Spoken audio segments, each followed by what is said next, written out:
Hello friends, welcome to law made easy. ये particular video आपको help करेगा transfer of property act समझने में।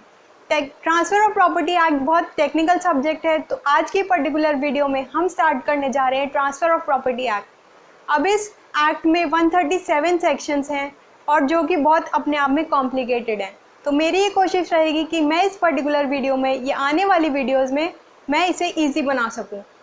इसके अलावा इसमें 8 चैप्टर्स हैं, जैसे 1 से लेकर 37 तक डील करता है immovable as well as movable property से, चल एज वेल एज अचल संपत्ति।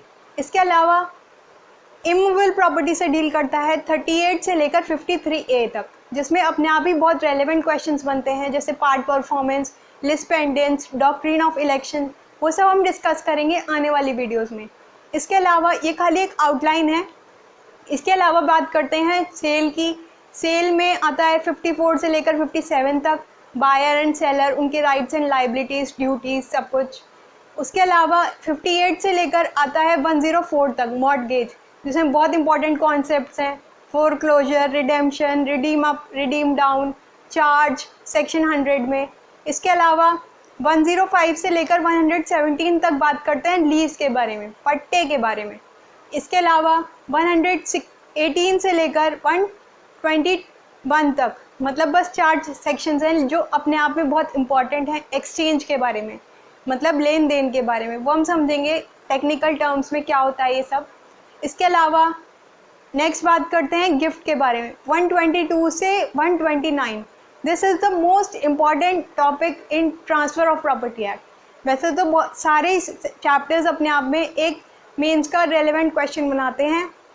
इसके अलावा 130 से लेकर 137 तक एक्शनेबल क्लेम, जो कि थोड़ा कॉम्प्लिकेटेड है, लेकिन हम इजी लैंग्वेज में विद एग्जांपल्स समझने की कोशिश करेंगे।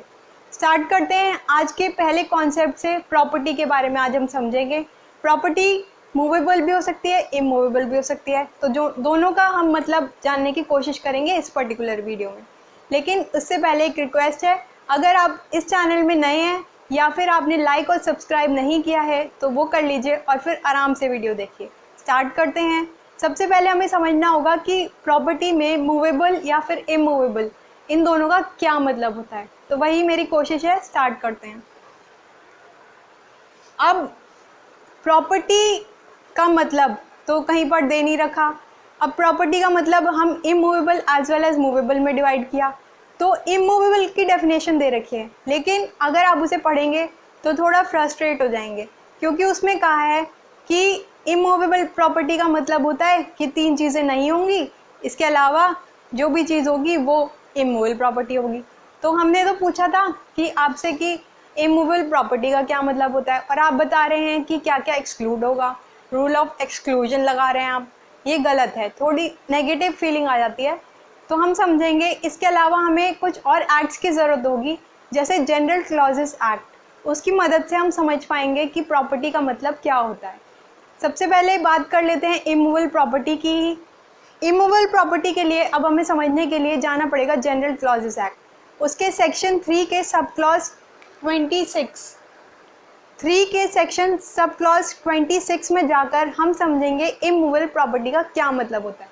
अब इसमें 3 चीज़ें आती हैं, लैंड, कोई भी भूमि, लैंड, या फिर benefit arising out of land, कोई भी जो बेनिफिट्स होते हैं उससे अराइज होते हैं, लैंड से अराइज होते हैं, वो हम सब समझेंगे। पहले आप आउटलाइन समझ लीजिए। इसके अलावा things attach to the earth, जो भी अर्थ से जुड़ी हुई चीज़ें हैं वो सब इमूवेबल प्रॉपर्टी का पार्ट मानी जाएंगी। इसके अलावा हम एग्जाम्पल्स के थ्रू अभी से समझते हैं। जैसे लैंड होता है, लैंड का मतलब होता है भूमि, अर्थ। अब लैंड के ऊपर या लैंड के नीचे कोई भी ऐसी चीज़, वो सब लैंड का ही पार्ट माना जाएगा। इसके अलावा रिवर अगर कोई फ्लो कर रही है या कोई पॉन्ड, सब माना जाएगा लैंड का ही पार्ट। इसके अलावा benefit arising out of land, अब लैंड से ही कोई बेनिफिट अराइज हो रहे हैं, हमें कोई प्रॉफिट्स, मतलब कोई हमें बेनिफिट, लाभ हो रहा है लैंड से ही, तो वो यहाँ पर आ जाएगा। अब इसमें एग्जांपल हो सकते हैं जैसे फिशरी या कोई माइंस, कोई भी कोल माइंस या गोल्ड, कुछ भी हमें भूमि से मिलता है, बेनिफिट होता है हमें, तो वो बन जाएगा benefit arising out of land का पार्ट। इसके अलावा things attach to the earth, अब जो भी ज़मीन से जुड़ी हुई चीज़ें हैं वो बन जाएंगी things attach to the earth का पार्ट। अब इसको भी 3 पार्ट्स में डिवाइड किया गया है जिससे आपको और क्लैरिटी हो जाए। Things attach to the earth, अब इसको फर्स्ट पार्ट में डिवाइड किया गया है things embedded in the earth. Things embedded in the earth मतलब जो परमानेंट नेचर में अर्थ से जुड़ी हुई हैं, भूमि से जुड़ी हुई हैं, वो चीज़ें आएंगी यहाँ पर। इसमें एग्जांपल हो सकता है जैसे दीवार, वॉल, या फिर कोई भी पिलर जो हम टेम्परेरी बेसिस पर नहीं हटा सकते, परमानेंट नेचर इसमें ज़रूरी है। इसके अलावा यहाँ पे आता है जो भी इस चीज़ से जुड़ा हुआ है, मतलब जो भी अर्थ से चीज़ें जुड़ी हुई हैं वो बन जाएंगी attach to the embedded things. मतलब जैसे ज़मीन से ही जुड़ी हुई होती है, यहाँ पर आएगा विंडोज़, शटर्स या फिर डोर्स, मतलब जो भी लैंड से जुड़ी हुई चीज़ें हैं, इससे जुड़ी हुई हो गई, फिर इससे जुड़ी हुई हो गई। लेकिन आप याद रखिएगा एक इम्पॉर्टेंट क्वेश्चन है कि यहाँ पर डेकोरेशन का कोई भी सामान नहीं आएगा। मीन्स बेसिकली परमानेंसी की बात की गई है। अगर कोई भी चीज़ परमानेंट नेचर की है तो वो बन जाएगा इमूवेबल प्रॉपर्टी, लेकिन अगर टेम्परेरी नेचर की है तो वो बन जाएगा मूवेबल प्रॉपर्टी, जो हम आगे डिस्कस करेंगे। तो कोई भी डेकोरेशन की चीज़ नहीं होनी चाहिए, जैसे फॉर एग्जांपल मिरर या कुछ भी डेकोरेटिव पीस, जो वॉल हैंगिंग्स वगैरह कुछ भी नहीं होनी चाहिए। इसके अलावा नेक्स्ट पार्ट में डिवाइड करता है रूटेड इन द अर्थ। जो भी सामान जो है, जो भी चीज़ है वो रूटेड इन द अर्थ है, बेसिकली परमानेंसी की बात की गई है। अब रूटेड इन द अर्थ को कैसे समझेंगे, इसमें बेसिकली इंटेंशन देखी जाएगी। ट्री के लिए बेसिकली यूज़ होता है, ट्री, श्रब्स, पेड़ों के लिए। तो basically intention of the tree जिसने उगाई है उसको देखा जाएगा, इंटेंशन ऑफ द पर्सन। उसने हरियाली के लिए उगाई है, उसका पर्पस क्या है, इंजॉयमेंट के लिए उगाई है या फिर प्रॉफिट कमाने के लिए। अगर प्रॉफिट कमाने के लिए कमाई करी है तो बन जाएगा मूवेबल के लिए, मूवेबल का पार्ट। अगर इंजॉयमेंट के लिए करी है तो बन जाएगा इमूवेबल का पार्ट, हरियाली के लिए। इसके अलावा इसमें भी 3 पार्ट्स में से सब डिवाइड किया गया है, जैसे स्टैंडिंग टिम्बर। स्टैंडिंग टिम्बर मतलब कोई भी लकड़ी प्रॉफिट्स के लिए जो जनरेट करने के लिए होती है, या फिर ग्रोइंग क्रॉप्स, जैसे छोटे मोटे क्रॉप्स होते हैं, क्रीपर्स वगैरह होते हैं, वो सीजनल होते हैं, तो ये भी बन जाएंगे यहाँ ग्रोइंग क्रॉप्स का पार्ट। इसके बाद ग्रोइंग ग्रास, जो कि एक फॉडर की तरह एक्ट करती है, जो कि चारा जो हम कैटल्स को खिलाते हैं। तो ये तीनों इसके बनते हैं एक्सेप्शंस। अगर इमूवेबल प्रॉपर्टी का एक्सेप्शन बनते हैं तो ये पार्ट बनेंगे मूवेबल प्रॉपर्टी का, राइट। तो हमने समझा इमूवेबल प्रॉपर्टी का मतलब, जैसे लैंड का हमने मतलब समझा, benefit arising out of land का मतलब समझा। इसके बाद things attach to the earth का मतलब समझा। फिर things embedded in the earth, दीवार की तरह, या फिर डोर्स, विंडोज़, शटर्स कुछ भी हो सकते हैं, attach to what is so embedded.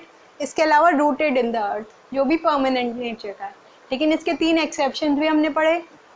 Standing timber मतलब कोई भी लकड़ी। अब इसका एग्जाम्पल क्या हो सकते हैं, जैसे शीशम, नीम, बबूल, बैम्बू, ये सब ट्रीज जो होती हैं ये खाली वुड के लिए, पर्पस के लिए उगाई जाती हैं, जिससे हमें प्रॉफिट हो सके। और कोई भी अगर हमें प्रॉफिट होगा तो वो मूवेबल का पार्ट बन जाएगा। इसके अलावा सीजनल क्रॉप्स जो खाली सीजन में उगाए जाते हैं, तो बेसिकली प्रॉफिट कमाने के लिए, तो फिर मूवेबल का पार्ट बन जाएगा। या फिर ग्रोइंग ग्रास, फॉडर के लिए जो एक्ट करता है, मतलब चारे के लिए, वो अगेन प्रॉफिट का पार्ट बन जाएगा। तो ये पार्ट बनता है मूवेबल का। इसके अलावा हम कुछ और डेफिनेशन देख लेते हैं, जैसे 3 sub clause 36 of General Clauses Act. जी हाँ, 3 क्लॉज 26 तो हमने इमूवेबल के लिए पढ़ा था। अब 3 क्लॉज 36 जनरल क्लॉजेज एक्ट ये बताता है मूवेबल की डेफिनेशन, मूवेबल प्रॉपर्टी की डेफिनेशन। इसके अलावा हम इसमें एक और डेफिनेशन पढ़ सकते हैं, 2 sub clause ji of registration act, वो भी हमें मूवेबल प्रॉपर्टी की ही डेफिनेशन बताता है। इसके अलावा आप मुझे बताइएगा कि मूवेबल प्रॉपर्टी की डेफिनेशन कौन से एक्ट में, कोई मेजर एक्ट है, कहाँ पर दे रखी है, ये आपका क्वेश्चन ऑफ द डे है। इसके अलावा हम कुछ एग्जाम्पल से बात कर लेते हैं जो अक्सर एग्जाम्स में पूछे जाते हैं, और ये एक ऐसा टॉपिक है जो LLB से लेकर जुडिशरी में, हायर जुडिशरी में अक्सर पूछा जाता है। आपको कुछ एग्जाम्पल्स दे देंगे और आपसे पूछेंगे, या फिर आपके ऊपर मेंस का क्वेश्चन बन जाएगा, एक सिचुएशन बेस्ड दे देंगे, उस पर आपको बताना है कि मूवेबल है या फिर इमूवेबल है। तो अगर आपको कॉन्सेप्ट क्लियर होगा तो आपको बहुत ईजी होगा। इसके अलावा यहाँ पे मैंने आपको डिस्कस किया मूवेबल या इमूवेबल, तो 3 एक्सेप्शंस हो गए, वो मूवेबल बने। अब मूवेबल का और एग्जांपल क्या हो सकता है, जैसे टीपीए में तो इसकी डेफिनेशन दे नहीं रखी है। अब जो भी एक्सक्लूड हुआ इमूवेबल प्रॉपर्टी की डेफिनेशन से वो बन जाएगा मूवेबल का पार्ट, जैसे हमने पढ़ा ग्रोइंग क्रॉप्स, स्टैंडिंग टिम्बर या फिर ग्रास।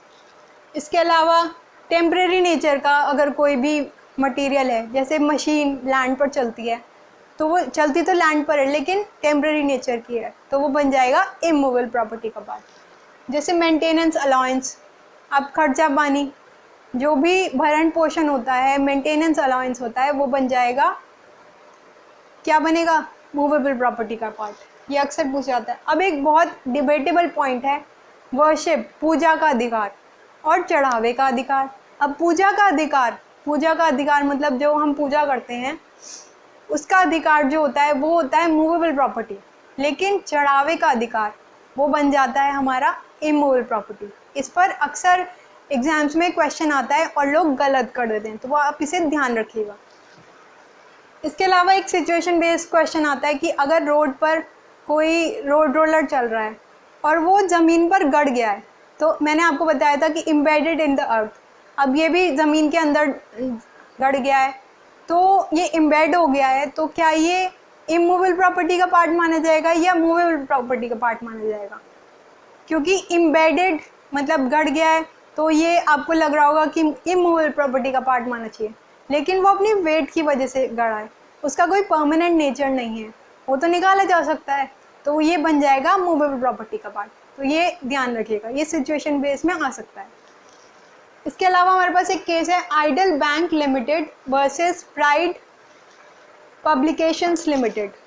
ये एक इम्पॉर्टेंट केस है जिसमें बताया गया था कि सिनेमा हॉल्स में जो भी चेयर्स या जो भी मटेरियल है वहाँ पर, सोफ़ा या जो मशीन होती है, सब कुछ जो भी फर्नीचर है, ये किस चीज़ का पार्ट माना जाएगा? क्या ये इमूवेबल माना जाएगा या मूवेबल माना जाएगा? ये मूवेबल माना जाएगा, इस लैंडमार्क केस में बताया गया। इसके अलावा एक केस है हमारे पास Shanta Bai versus State of Bombay. अभी एक बहुत इंपॉर्टेंट केस बनता है। अब इसमें ये बताया गया कि अगर हमारी इंटेंशन फॉर द एन्जॉयमेंट है या फिर फॉर द प्रॉफिट है, उसी के हिसाब से ड्रॉ होगा कि ये मूवेबल प्रॉपर्टी है या इमूवेबल प्रॉपर्टी है। तो अगर हम वुड चाहते हैं मतलब प्रॉफिट्स कमाना चाहते हैं, तो ये बनेगा मूवेबल प्रॉपर्टी का पार्ट। लेकिन अगर हम हरियाली चाहते हैं, फ्रूट्स का इंजॉयमेंट चाहते हैं, तो ये बनेगा इमूवेबल प्रॉपर्टी का पार्ट। इसके अलावा हम इमूवेबल प्रॉपर्टी की कुछ बात कर लेते हैं, जैसे राइट टू वे, ईजमेंट्री राइट, मतलब जो भी जाने का अधिकार, राइट टू वे, ये इमूवेबल प्रॉपर्टी का पार्ट बनेगा। इसके अलावा राइट टू रेंट मतलब कलेक्शन ऑफ रेंट, ये बनेगा इमूवेबल प्रॉपर्टी का पार्ट। इसमें एक केस है Municipal Corporation of Bombay versus Lala Pancham, जिसमें क्लियरली बताया गया था कि ये बनेगा इमूवेबल प्रॉपर्टी का पार्ट।